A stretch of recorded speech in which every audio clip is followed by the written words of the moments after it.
What's happening? What's good? What's going on? Part of my presence YouTube channel. I want to talk about the Netflix documentary that everyone's talking about. It's one of the most popular docuseries that's going on right now, and that is the monster, the Jeffrey Dahmer story.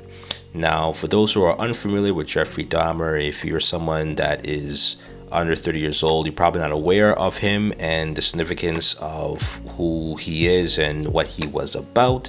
So just a brief rundown of Jeffrey Dahmer. He was a serial killer. Like I said before, his crimes took place in Ohio and Wisconsin, majority of it. He admitted to killing 17 teen boys and young men.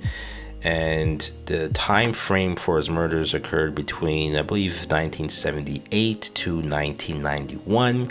Majority of the killings took place in, I believe, 1990 to 1991 period of time, when he was eventually caught, put on trial, and found guilty. And apparently he was murdered in prison by another inmate. Now, the interesting thing about Jeffrey Dahmer was his MO. Jeffrey Dahmer was someone that would lure teen boys or young men back to his place. He would drug them, then he would kill them and dismember the body parts. He would dump body parts in acid. He would stash body parts in his fridge or his freezer. But he would also occasionally eat the body parts as well too, and that was probably the most gruesome fact about the Jeffrey Dahmer case that everybody remembers or wish they would forget. But the one thing that stood out for me, and I didn't realize this until maybe about a few years prior to this documentary coming out, or this docu-series coming out, was the fact that majority of Jeffrey Dahmer's victims were black men. That was a shocker to me. I wasn't aware of that. Usually the serial killers, when they're white, they kill other white people, right? That's usually what happens. But in this case, here's a white man, a blonde white man, that was targeting black males.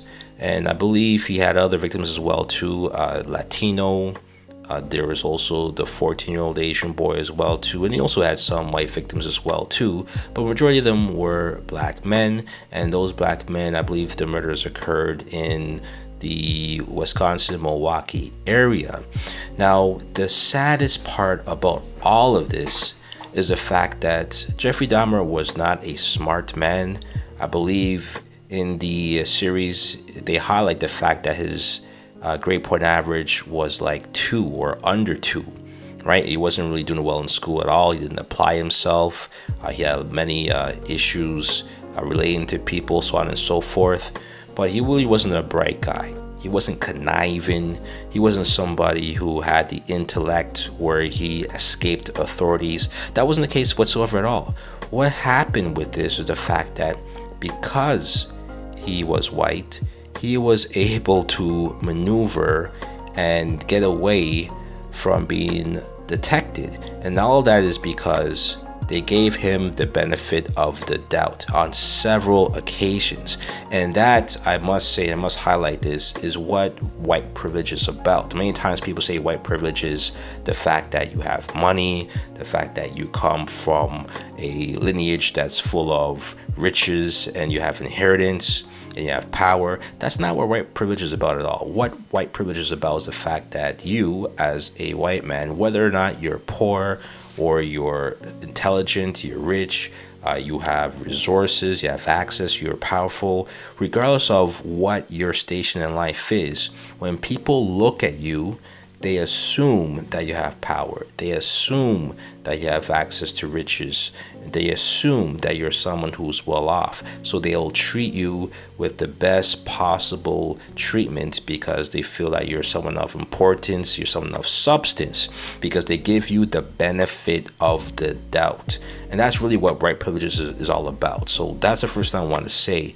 And what you'll notice about the Jeffrey Dahmer story is that the many times when police had interactions with him, they took his word over other people, whether it's Glenda Cleveland, which was played by Niecy Nash, when she made complaints and she tried to follow up in regards to the Asian 14-year-old and try to find out what was going on with that, and the fact that the police officers pretty much didn't take her story or take her word for it. They trusted Jeffrey Dahmer's word for it, right?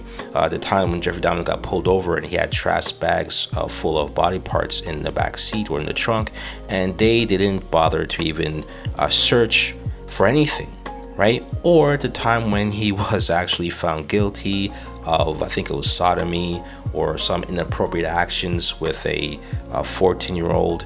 He was charged, and instead of him getting the proper jail time, what the judge decided to do, because the judge felt that Jeffrey Dahmer could be his son, and because he looks at Jeffrey Dahmer as his son, he relates to him, he has sympathy for him, he gives him a slap on the wrist, and I believe he got less than a year's time, which I believe in that period of time, the proper sentencing was 10 years.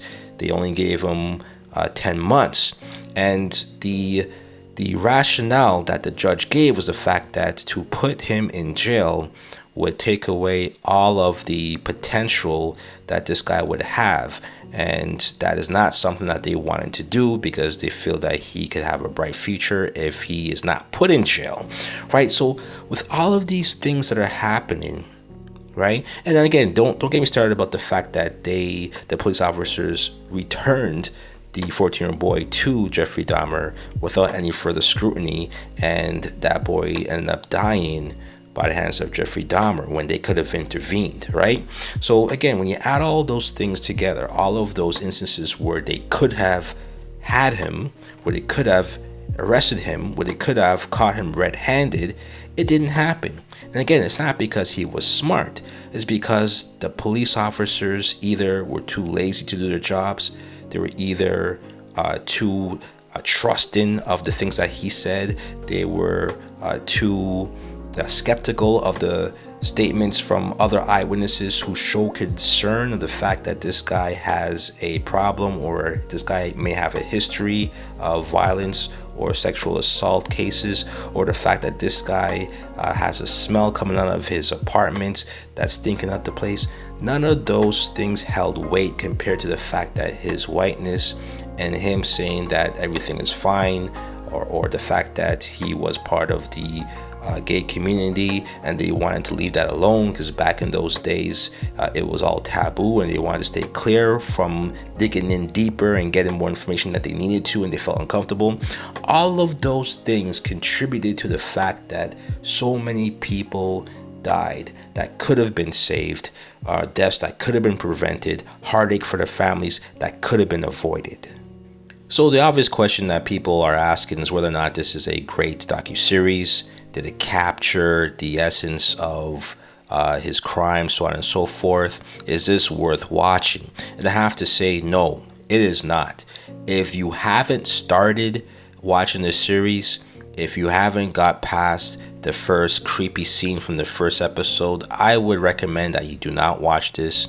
I would recommend that you go watch something else, and I'll actually give you some actual great Netflix series that's probably a better replacement than Jeffrey Dahmer. Now, the problem that I have with this Netflix series, you could pretty much find that fault in the first episode, because there's a long and drawn out scene of Dahmer's encounter with the man named Tracy Edwards, the man who actually escaped from Dahmer's house and got help from the police, returned to the house, and had the police search his home. And that's actually how they actually arrested Dahmer for the first time in regards to these cases, and pretty much his terrorism of the community and of the neighborhood stopped, right?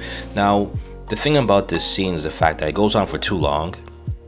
The scene is so eerie, it is so unnecessary, and it was frustrating to see a black man who looked like he worked out cower and do all these things like dancing and take off his clothes and being in submissive positions just so that he could appease Jeffrey Dahmer and not become his next victim. It just gave an impression and a symbolic vision of the black man being weak, which seems to be a reoccurring theme in Hollywood. If you're not familiar with The Woman King and Wakanda Forever and all the different situations where they show the black man in the most negative light, whether he's weak, whether he's intellectually inferior, so on and so forth. But that's, I'm going off on a tangent.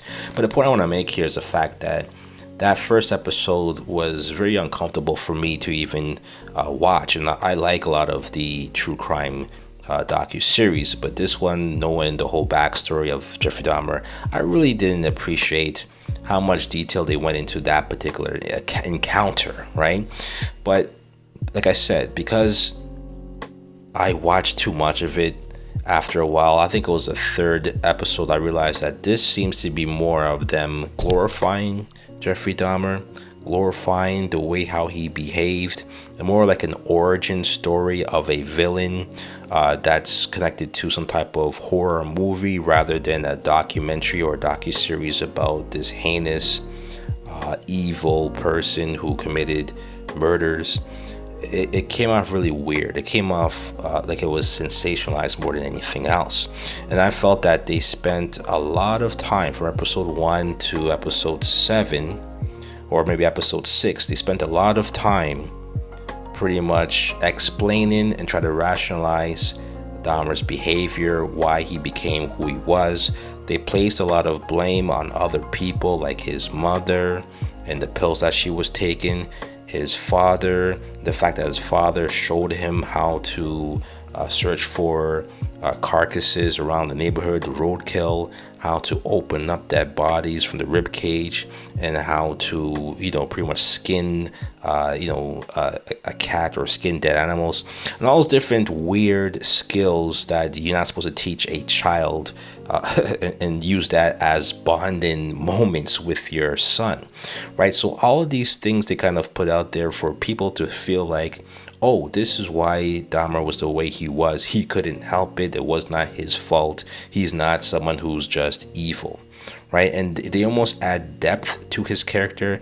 They almost made it seem like, he was a complicated individual, and we must have some type of empathy for him or some type of sympathy for him because it's not his fault of how he turned out. And the one thing I want to say to that is this. Have you noticed that there's a lot of books and movies and documentaries about white serial killers? We know all the details about people like Charles Manson, John Wayne Gacy, Ted Bundy, Jeffrey Dahmer, all of the white serial killers, Son of Sam. We seem to know all about them, their origin story, how they were raised, their illnesses growing up, the relationships between their parents and other family members, whether they were abused growing up, or whether they suffered any traumatic situations that led to them becoming a killer. They always peel back the layers and they always go into depth about these people. But have you noticed that there are also black serial killers out there? They do exist. There are many of them, right? But for whatever reason, they never talk about them. They never peel back the onion. They never go into depth about these particular people. Tell me, have you guys ever heard or ever seen any documentaries or movies about people like Samuel Little, Henry Louis Wallace, Chester Turner? Have you ever heard of anybody talking about Derek Todd Lee? No, they're not in the top 10 of the must-watch documentaries on Netflix. No one ever makes any movies about them. They're pretty much buried. They never go into detail about why they became who they were, what traumatizing situations they were involved in, where they may have had PTSD and they end up becoming killers. They never look into the fact that they may have been ill. They could have been dropped on their head as a child. So they never give depth to the black criminal, and that's across the board, whether it's a serial killer or a gang member. Whenever a black person commits a crime, they're just seen as one-dimensional thugs and nothing more, nothing less. Nothing is ever looked into as to how they became or what led to this situation or to their downfall and why they ended up how they ended up. There's never any in-depth analysis of these people, and as a result of that, you realize that there's a difference, a discrepancy of how they view the white killer and how they view the black killer. They glorify and they praise and they give the shine and credit to the white killer. Meanwhile, they bury, they vilify, and they pretty much put to the background all of the black killers, and you don't hear much about them at all. And you gotta wonder, why did they do that? Why does America not want to glorify black killers? Why does America not want to put a black man's face as what could be a circular that they need to discuss and create all kinds of documentaries about and give out awards for the best actor and actresses playing these characters? They don't want to talk about those things, right? And it's pretty obvious as to why. They don't want people to have sympathy for black criminals. They don't want people to have any type of sympathy for the fact that if you are a black serial killer, it may not have been your fault. It may not have been something that that you willingly did. You may have been ill.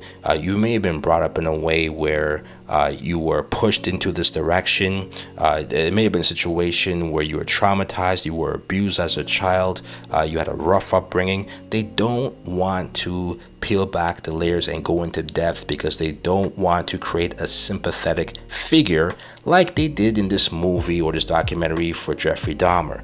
Because at the end of this, and the reason why I had a big problem with this series is the fact that they really tried to paint this guy like he was a sympathetic figure, that he was someone that you could feel for. He's someone that you could even relate to, having a hard in school, not be able to make friends. All of those BS attributes that they gave this guy to make him more relatable and to make him more likable was really disgusting to me. And that's probably the worst part about this docuseries and why I really don't recommend this. And if I was the family of the people who who were the victims of Jeffrey Dahmer, I would be upset and I would be wondering who's making money from this. Do we get a cut from this? Is the Dahmer family getting a cut from this, from using his likeness and his life story? Who's benefiting from all of this? Because if you ask me, I think for all of these docuseries, because apparently true crime documentaries, they're a big thing. It's a big industry. There's a lot of money to be made in it. It's probably the most watched podcasts that are out there. So there is big business involved in this, right? With the advertising and everything else.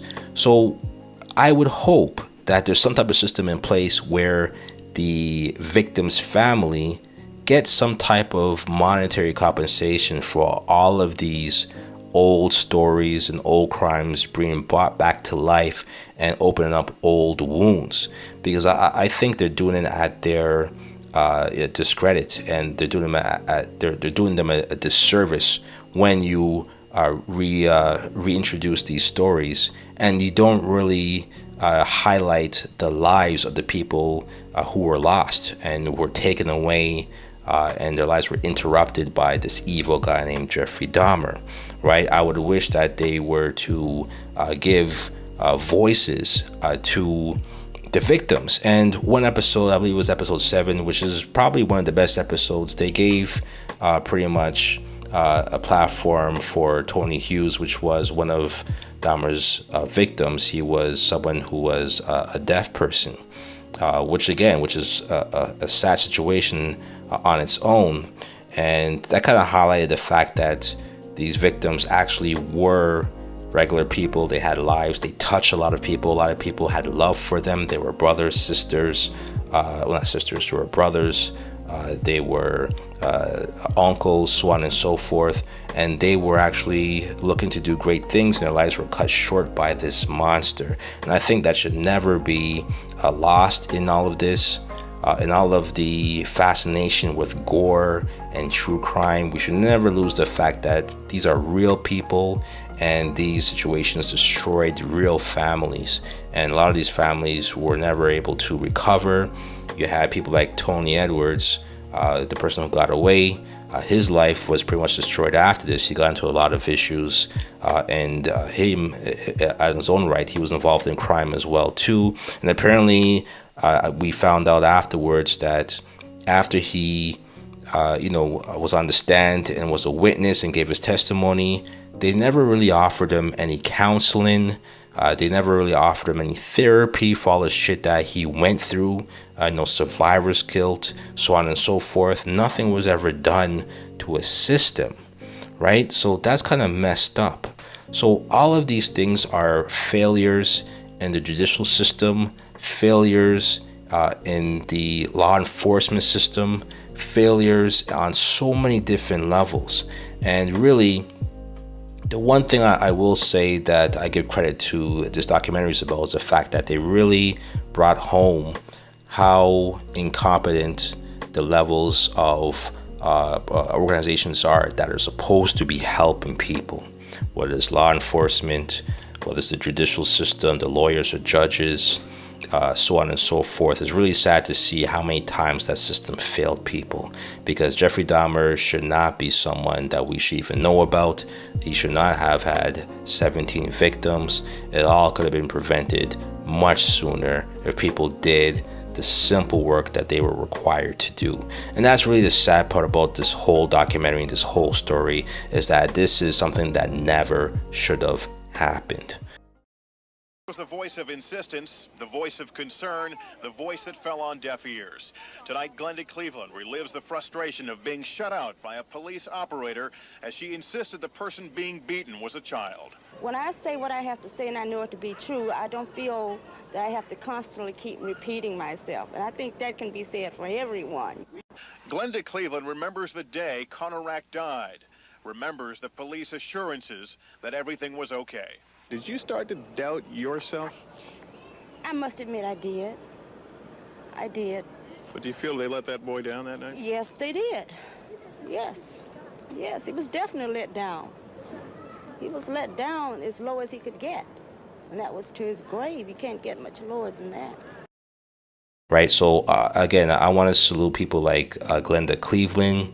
And apparently, just a little fun fact, Glenda Cleveland actually didn't live beside Dahmer in the apartment. She was in an apartment complex across the street from where Dahmer lived, but she did in fact see the 14-year-old boy and called the police and tried to save that 14-year-old boy, and also followed up afterwards, and the police did nothing about it. So that part is true, but apparently the person who lived actually next door to Dahmer, that was another person that complained about the smell and everything else. And they kind of combined all of the eyewitnesses and the people who complained in the building into one character that Niecy Nash played. So just a little bit of information in regards to that. But I also want to big up to Scarver, which is the guy who in prison actually murdered Jeffrey Dahmer. I have to big him up as well too, because really he is the hero. And it's funny, oddly enough, in the documentary they made him to seem more scarier than Dahmer himself. And at the end of it, there was a part where Dahmer said, well, I didn't kill them while they were alive. They felt no pain. They really tried to make him seem like he's a sympathetic killer, like he's a compassionate killer.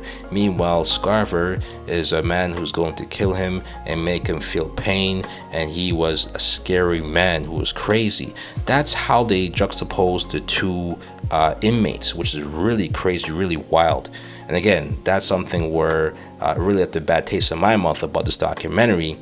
So again, there's many reasons why I wouldn't recommend it, but I didn't like the fact that they made Jeffrey Dahmer seem like he's some type of sacrificial lamb, and Scarver some type of mean, evil individual that took it upon himself to exact revenge, so to speak, and he was the crazy one, the guy who you should really be afraid of, which is odd to me. But anyways, that's my take on the whole Jeffrey Dahmer docu-series. You let me know how you feel about it. Again, many people are talking about this and discussing it, and they probably will for many years to come. A really sad story, but I don't recommend watching this docu-series if you don't need to. You're better off just going on Wikipedia and getting information in there. But again, failure in the system, failure all around, They let people down. They let the victims down. They let that 14-year-old boy down. And that's really all I can really say about the situation. You let me know how you feel. Like, comment, subscribe, share. Until next time, part of my presence YouTube channel. Next move, best move. Peace.